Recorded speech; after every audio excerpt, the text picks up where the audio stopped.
Mog Coin has shown rejection from the 0.6650 level on the 15-minute chart and dropped to around 0.6575. It previously pumped close to 0.6731. Right now, strong support is near 0.6049, and the next support is around 0.4100. If it drops into the 0.4110 zone, that could be a solid entry point. Mog Coin is ranked 181 with a market cap of 223 million. It was listed in July 2023 and hit its all-time high in December. It's built on the Ethereum blockchain with a circulation rate of 92%. Current data shows high selling volume, especially on the 1-day and 3-day timeframes. If entering now, only use 5% of your wallet.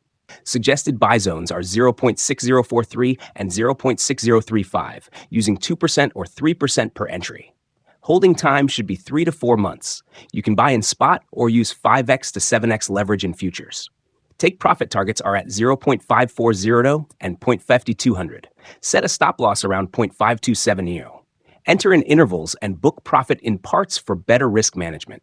Like the video and subscribe for more crypto updates.